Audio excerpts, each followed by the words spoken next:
mo ba? Ha? Hindi natin pwedeng palampasin to! Walang yung lalaki yan! Ayoko ng gulo. Gusto ko ng tahimik na buhay. Tahimik? Paano magiging tahimik ang buhay niyo kung hanggang ngayon nakalaya pa rin asawa mo?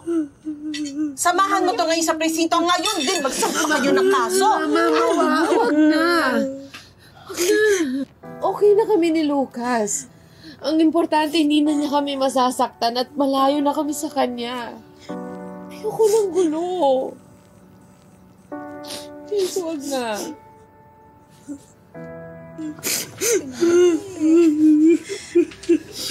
Huwag kayo mag-alala. Tutulungan namin kayo ng ate mo. Hayop na yan.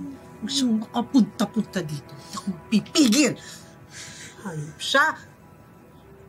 Sa buong akala ni Diana ay nakaligtas na sila ng kanyang anak mula sa kademonyohan ni Albert. Pero sa kasawiang palad, Kainin mo to, ha? Yan, kompleto Ako, na ba? ayaw na ayaw pa naman yun. Bibilin ako doon. Anong gusto mo? Monay po. Monay? Sige, monay lang talaga. Ha? Okay, sige. Wait lang. Salamat! O, kakain ka nito mamaya. Lalagyan natin na ng itlog, ha?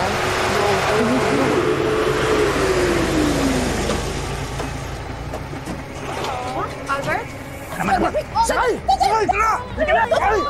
Bilis! Tulong! Asino! Sumigaw! Iwan mo ng kami! Uy, ano kang nagawa niyo sa kapatid ko? Ay, Pasok! kapatid yan! Ay! Diana! Tulong!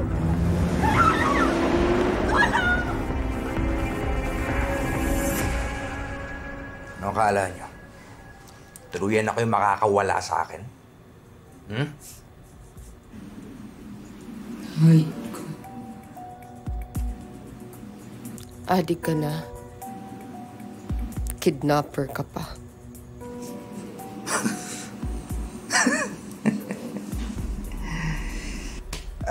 Ano, Lucas? Tapos ka na kumain? Hoy! Nakausap kita. Ganito. Tulungan na rin, Papa. Ano? Please, makawa ka. Huwag mo saktan Wala yung akong anak gagawin. natin. Wala akong gagawin sa kanya. Isang pamilya tayo eh. Kaya kailangan sama-sama tayo sa isang bahay. Di ba?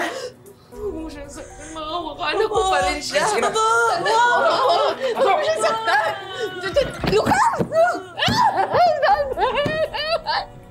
Himik! Huwag mo naman to! Makawa ka na. Anak mo yan! Wala akong masama sa'yo, ha? Mahimik ka! Mahang ka, sabi ko eh!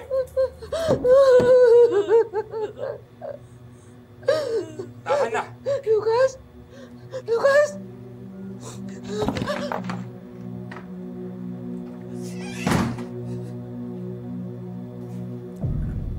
Dito. Dito. Bakit lumalayo sa akin? Bakit lumalayo sa akin?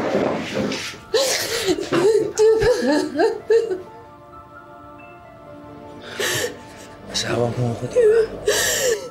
Ito naman parang bago pa sa atin to. Lagi na natin ginagawa to, di ba? Di ba? Gusto mo to eh. Ito dito.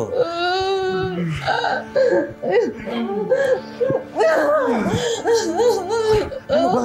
Ano ba? Hindi sa akin. Hindi mo ako na-miss. Hindi mo ba ako na-miss? Ako na-miss na kita. Hmm?